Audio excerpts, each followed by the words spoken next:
Welcome back into Live Now from Fox as we continue to showcase this. It is a live image that we're getting, a live stream from the Marinette. This is the final boat that is left in a flotilla after several of those boats were intercepted by Israeli forces late Wednesday night.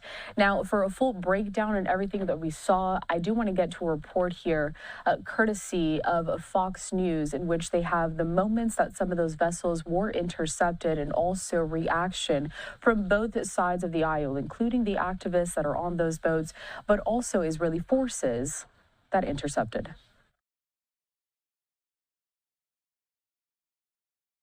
This is the Israeli Navy. You are approaching a blockaded zone. Tense moments at sea as Israel's Navy faces off with an international flotilla trying to deliver aid to Gaza. We advise you that we are a humanitarian, non-violent solidarity mission to break the illegal siege. The group says several of its nearly 50 boats were intercepted overnight in international waters. Israeli forces allegedly ramming some of the boats at sea, while others were targeted with water cannons. Once vessels were stopped, troops climbed on board to take control. Israel's foreign ministry confirmed it had taken control of several vessels when it posted a video of activist Greta Thunberg on X. Thunberg is one of 500 activists traveling with the flotilla. According to Israel, she and others are safe and have been taken to an Israeli port. They present no threat nor danger to Israel. Earlier in the day, EU leaders urged Israel not to threaten the flotilla, which had been called a provocation by the Israeli government. Some officials even accusing flotilla members of being linked to Hamas, a claim activists and supporters strongly reject. We must remember it is a humanitarian mission that wouldn't be taking place if the Israeli government had allowed for the entry of aid. Tom Rigotti, Fox News. Thank you to Tom Rigotti for that report. Back out to this post on X, courtesy of Fox News there, in which they showcase that Greta Thunberg, the Swedish activist, was arrested after Israeli military intercepts Gaza-bound boats.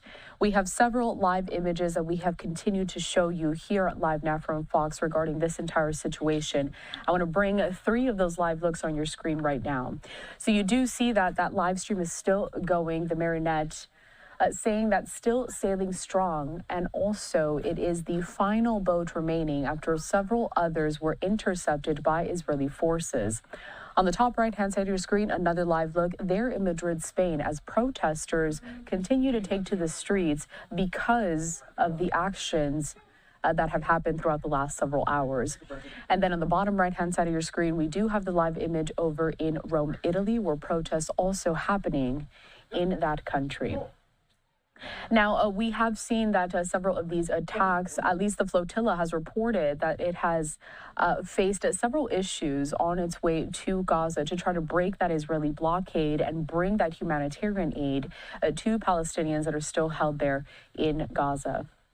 Now, drone attacks have been reported. Organizers have said that the flotilla was targeted 3 times by drones, twice in Tunisia on September 8th and 9th, and once while sailing south of Greece just last week. In that last attack, the flotilla said it was targeted during the night by, quote, unidentified drones and communications jamming. Activists said at least 13 explosions were heard on and around several flotilla boats. No casualties were reported, but some boats did suffer damage. And it was not the first time activists trying to break Israel's Gaza blockade have come under attack. Another vessel said it was attacked by drones in May in international waters off Malta. An overland convoy traveling across North Africa also attempted to reach the border but was blocked by security forces aligned with Egypt in eastern Libya. In 2010, Israeli commandos raided the Mavi Marmara, a boat participating in an aid flotilla attempting to breach the maritime blockade of Gaza. 9 Turkish citizens and 1 Turkish American on board were killed. The last time an activist boat succeeded in reaching the strip was back in 2008. Going back to this entire war also, it began back on October 7th, 2023, so almost 2 years ago to the day. That's when Hamas-led militants stormed into Israel and killed 1,200 people, mostly civilians, and took 251 others hostage. Israel says its offensive is aimed at pressuring Hamas to surrender and return the remaining 48 hostages, about 20 of whom Israel believes are still alive. Most of the rest were released in ceasefires or other deals. The Israeli offensive has killed at least 66,000 Palestinians, according to the Gaza Health Ministry. It does not say how many were civilians or combatants, but says around half were women and children. The ministry is part of the Hamas-run government. Its figures are seen as a reliable estimate of wartime deaths by UN agencies and many independent experts. Speaking of the United Nations, it was just a couple of weeks ago that we showcased the United Nations General Assembly, which happened over in New York City, in which we heard several of these global leaders there convene, make some remarks, and a lot of them had things to say about the war that continues down there in Gaza. Now, unfortunately, it does seem that we just lost that live feed coming out of Madrid, Spain. So I'm going to transition now and bring us this full image that we have of that live stream that is still going of the Marinette there. That is the last remaining boat in the flotilla that was intercepted by Israeli forces. Going back to the United Nations, though, which has been monitoring this very closely, we heard remarks from the Palestinian president at the UN General Assembly, as well as U.S. President Donald Trump, and also Israeli Prime Minister Benjamin Netanyahu. After that assembly wrapped up, we also saw that President Trump met with the Israeli Prime Minister to talk about the steps going forward as that war does continue. We have also seen several of these Western countries recognizing a Palestinian state as well, including French President Emmanuel Macron and also UK Prime Minister Keir Starmer, many others as well, though. And as you can see, protesters continue to step out to the streets as many people are monitoring this very closely here. Now, this live stream, we brought up the audio a little bit earlier on today. We couldn't really hear anything. I'm going to try again, though, to see. It was a lot of ambient noise before, but perhaps we could hear some of the dialogue happening between some of the activists on this boat. So let's listen in briefly.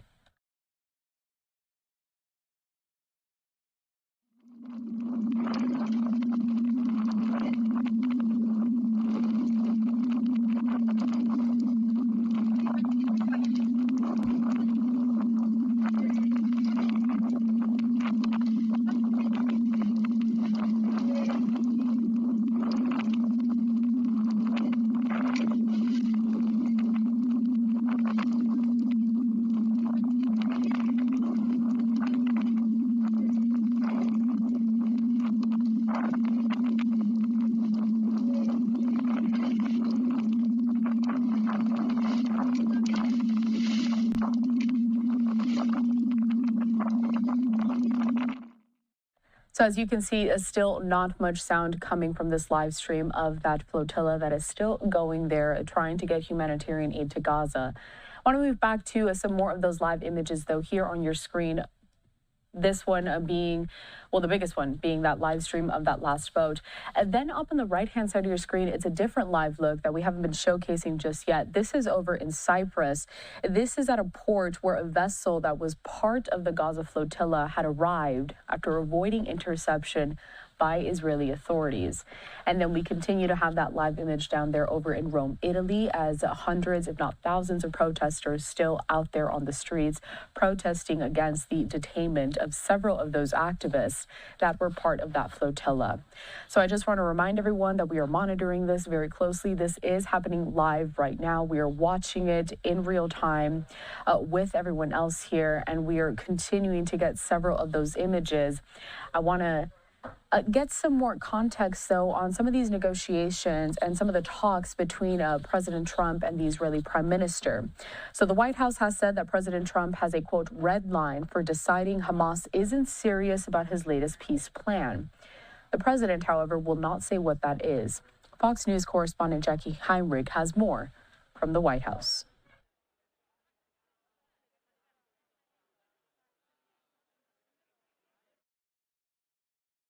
You've got to swallow some tough pills so that we end this war, we end the suffering, we get the hostages out. UN Ambassador Mike Waltz says President Trump is pushing hard to get Hamas to sign off on the latest peace proposal. President Trump announced it earlier this week. Now, the White House says he'll set a, quote, red line on how long Hamas has to respond. This is an acceptable plan, and we hope and we expect Hamas should accept this plan so we can move forward with a more peaceful and prosperous Middle East. But it's not clear what that red line will be. President Trump said Monday he wanted to hear back from Hamas in 3 or 4 days, or he'll support Israel going into Gaza to finish the job. But Special Envoy Steve Witkoff says this time things look hopeful because there's a lot of pressure from Arab states. We have a lot of support for the plan, a lot of buy-in. Do we have some details to work out? Yes. The Israelis say they're losing patience as well, and time is running out for Hamas to sign off on the agreement. The decision is theirs, but they should know this. It can be done the easy way, or it can be done the hard way, but it will be done. Meanwhile, the situation in Gaza continues to deteriorate for displaced Palestinians. Many say they're not sure how much longer they can hold on. Every 2 or 3 days, we find ourselves displaced with no space, no food, no water, no life. We're told sensitive negotiations are ongoing, suggesting Hamas may be trying to revise some of the 20-point plan. At the White House, Jackie Heinrich, Fox News. Thank you to Jackie Heinrich there for that report. Back out live to several of these images that we have happening across the world. We did end up getting that live look out of Madrid, Spain, back here on your screen, as well as continuing to monitor over in Rome and also in Cyprus, where one of those boats was able to arrive at a port after avoiding being detained by Israeli forces. That is what we saw from several other of those boats. And then in the big box here, we do have the Marinette Flotilla sailing, still going strong there. We have continuously tried to bring up the audio from that live stream, but it's a lot of ambient noise, as you did hear just moments ago. And we are following this very closely here. So going back, if you were just joining us here at Live Now from Fox, 3:07 on the East Coast, 12:07 here on the West Coast, we are monitoring the fact that Israeli forces have intercepted an international flotilla carrying activists seeking to break Israel's blockade of the Palestinian territory and have detained dozens of people. The Global Summit Flotilla, which was carrying a symbolic amount of humanitarian aid, said most of its vessels were intercepted or assumed intercepted after communication with those on board was lost by Thursday morning in an Israeli operation that began the night before. Since setting sail from Spain in early September, participants have reported 3 separate instances of being targeted by drones during the flotilla's journey toward Gaza. Spain and Italy sent their navies to escort the flotilla for a part of its journey, but had urged activists to turn back and avoid confrontation with Israel. Here's some more about the flotilla itself. So organizers earlier said that about 50 vessels with around 500 activists from 47 countries participated in the flotilla. Some of the vessels were forced to turn back during the trip due to technical problems, leaving 44 still sailing at the time of the Israeli interception late Wednesday. The nearly 2-year Israel-Hamas war in Gaza has led to a humanitarian catastrophe in the territory that has seen much of it reduced to rubble. The world's leading authority on the food crisis has declared famine in Gaza City. That's the enclave's largest city. Activists hope their actions will focus attention to the Palestinians' plight. The flotilla is the largest attempt in terms of the number of boats to break Israel's maritime blockade of Gaza, which has now lasted 18 years, long predating this current war. Israel says the blockade is needed to prevent Hamas from importing arms, while critics consider it collective punishment. The core vessels did set sail there from Barcelona, Spain on September 1st, heading east across the Mediterranean Sea, and were joined by other boats along the way. The flotilla includes larger vessels providing support and provisions for those smaller sailboats. So we are following this very closely here at Live Now from Fox. I do want to bring us out to some more of these images, taking us out here over to Rome, Italy, as we are seeing a little bit less movement here. It does seem that part of the crowd has dispersed at this time, as just a little while ago we did see several people kind of jammed in here, crowded, as they continue to protest all of this.